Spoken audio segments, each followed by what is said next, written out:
taking a beating at Puerto Escondido, the place that we talked about earlier in the conversation. And I think it earned you the biggest wipeout of the year entry. It was that the time when you had to No, no, no. pull your That's a fun okay. that's a funny story because I don't know if you have time for it, but that was the 3rd day of the swell. That was not even first day of the swell was really big. Like, it was probably a third at least bigger than that, and, Oscar Mancado is probably one of the best surfers. He's passed away now, but was one of the best Puerto surfers, and he and I were sitting outside. This set came. We both paddled to go over it. We got both back over the falls backwards, and I got my board got taken by the wave, but pulled me underwater, and the Puerto doesn't let go. So it just kept me underwater, and I Mm. couldn't get up, and I couldn't get my leash off, and I almost drowned that time. We didn't have vests or anything. Puerto didn't wear a vest, but, Yeah. then the 2nd day, there was only 4 waves ridden, and I caught one of them. And the 3rd Oh day wow. and the 3rd day, I just was kinda playing. I got the wipeout. It was just a small day and nothing even happened, and everybody that's the one that people think of, but that one was really nothing. Yeah, So it wasn't that wave that got that was a wave broadcasted. that was a wave that got broadcasted, but that was the lightest thing that happened to me in that. Oh gosh. Oh, Yeah, it's just funny how videography and virality works. Yeah, yeah.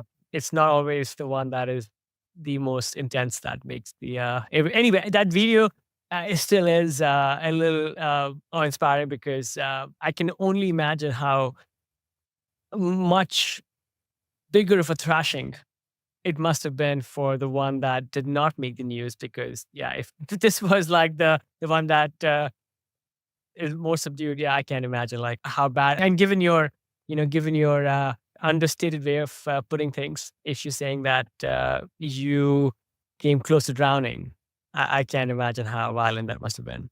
Yeah, it was pretty scary, but, you know, made it. Yeah, yeah, for sure. Hey, yeah, stories for the ages. Moving on a little bit, I wanted to ask you some things about staying ageless. As a respected elder in the community of surf, any specific mindsets that you try to impart to the up and coming surfers, people like Katie, even people like Greg Long, maybe further back in the day, uh, people that you are guiding and mentoring, on how to maintain the longevity and the passion in their sport.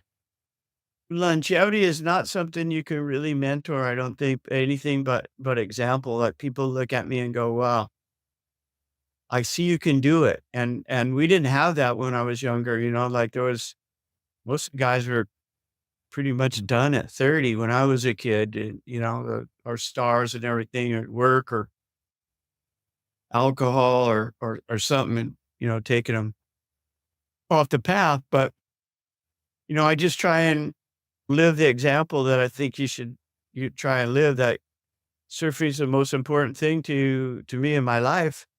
So I want to be able to do it as to best I can. And as you get older, it becomes more and more difficult. And, I've talked to some of the older surfers, like I, spoke to Greg Nolan when he was before he passed away, and just, Greg, how did you quit, man? What? He goes, well, I didn't really quit. I just stopped going to Hawaii, and I stopped making it Uh, a thing. But, you look at him and he couldn't have surfed anyway because he got so heavy, and, just people just kind of, they give up, and a lot of people, like, I can't surf very good at all compared to what I used to be able to surf.